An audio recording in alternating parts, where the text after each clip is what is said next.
A tried and proven process of increasing your VA disability benefits. Let's talk.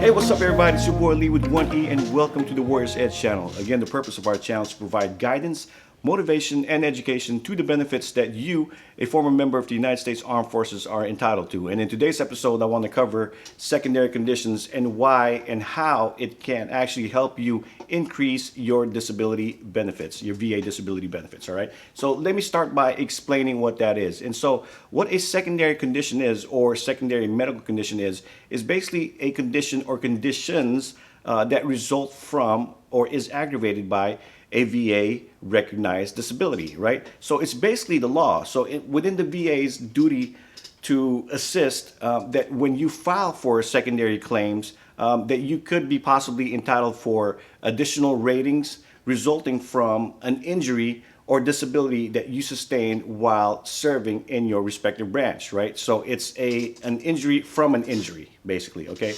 All right, and so the best thing about this is actually that your burden of proof, or the burden that you have to prove to the VA, is much less than your primary condition. Remember, with your primary condition, you had to prove a nexus between a military related event and how you got an injury or illness, right? And then of course, the battery of proof that you got to show, which is basically medical evidence, or if you have something on your military medical file or your military file that can show that you in fact did suffer from some sort of injury, and that that you're entitled to damages based on those injuries while in service. Well, with secondary claims, all you basically have to prove is the burden that what you're suffering from in your claim is a result from whatever that was that you applied for and now been granted your primary medical condition, okay? All right, and so the advantages of this is that you can actually get higher rated secondary conditions and disabilities than your primary condition, right? You can even possibly get multiple secondary claims from your initial primary condition. And so let me explain how that works. So basically, let's say you have a orthopedic problem, right? You're suffering some sort of orthopedic problem with your back, and your primary condition or your primary benefit for that is that you're rated at 20% with the VA, okay? But now, you can maybe tie in some sort of radiculopathy or pain, referred pain to your legs because of your back, right? And so each leg could be 10 or 20, right? So let's say it's 20 per leg. So now you have 40, an additional 40% of disability rating based on your original maybe 10 or 15% or maybe 20% on your back, right? And so it's truly a great means of being able to increase your benefit and rating level, okay? Hey guys, before I continue, let me just introduce myself, or if you're new to the channel, my name is Leon Nubla. I'm a recently retired law enforcement officer, a veteran of the United States Army, and a 100% rated disabled vet. And again, the whole reason why I created this channel is to be able to give you guys a library of content that you guys can refer to for clarification on some of the benefits that you have now or maybe will be getting in the near future with the VA. Again, a million channels out there, but my goal is to be able to create a channel that's comfortable, that you can feel that you're talking to a friend when you're coming over a friend's house, or you guys are talking in the VA. How many times have you gone to a VA appointment and sat next to a vet, and then you guys are just talking, you guys are talking about sports and everything else, including, and it always happens, VA benefits. And that's, again, the whole reason why this channel exists. Again, guys, so please subscribe to our channel and support our channel by doing so. Also hitting that like button so that our videos can be seen by more people, and that YouTube knows that what we're doing here is somewhat valuable, and that people can actually, enjoy our content.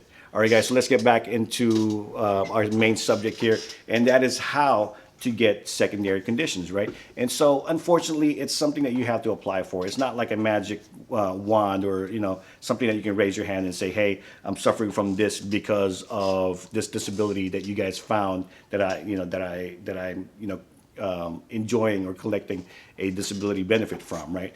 And so again, it's a condition from a condition. And the easiest way to do that is basically just outline all of your medical conditions, put them on paper, okay?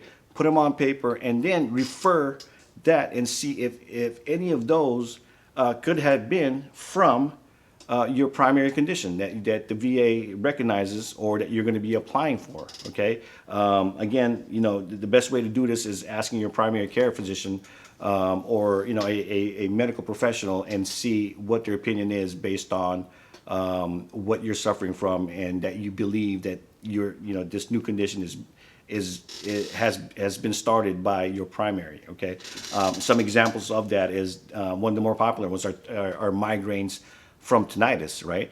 And that is a migraine is a secondary from a tinnitus primary, which again, tinnitus maxes out at 10%, whereas migraines go, higher than that, right? And so you can get a 10% rating on your tinnitus, but get a secondary rating approved and recognized by the VA at a 40%, right? And so not only that, but you can have multiple secondary conditions based on your primary, right? And so, for instance, if you're suffering from some sort of orthopedic condition, let's say your neck or your upper back, right? But then now you're getting, referred pain and radiculopathy down one or two arms, right? And so each arm could mean a separate disability rating, right? So you might have a 10 or 20% rating on your cervical or upper back, but get 20% on each arm, right? Based on the severity and based on the symptoms and condition that your arms are in, right? So you can actually get 40, maybe 20 on each arm, and from an original 20 from your neck. So now you're getting 40 from a 20, okay? So that's one of the great things about having or being able to have secondary conditions added to your VA claim, okay? Another example is, knee conditions, right? So let's say you have, a right knee that you injured from the military, right? Let's say you were airborne and your knees were just shot, but your right knee is primarily what's bothering you, and they found something wrong with it, or maybe you've got surgery for it, right?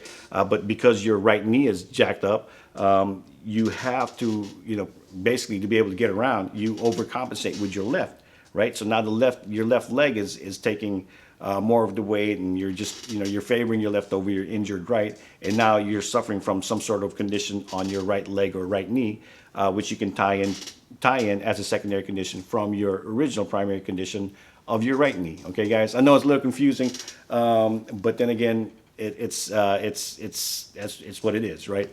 Okay, guys, so that is what a secondary condition is. Now, with presumptive or presumed claims, the VA recognizes that a lot of disabilities actually result in other forms of injuries or other forms of disabilities, right? For instance, TBI, right? TBI is a big one because with TBI, the VA recognizes that you can eventually develop depression, dementia, Parkinson's, hormone deficiencies, and that sort of thing when having TBI. And so you can actually get secondaries for your original TBI claim, again, which, with the array of things that we just mentioned, because of that. And again, the VA recognizes that as a presumptive condition. Another presumptive condition that the VA recognizes that is pretty popular is diabetes, right? And with diabetes comes hypertension. And that, again, is a separate a disability claim that you can get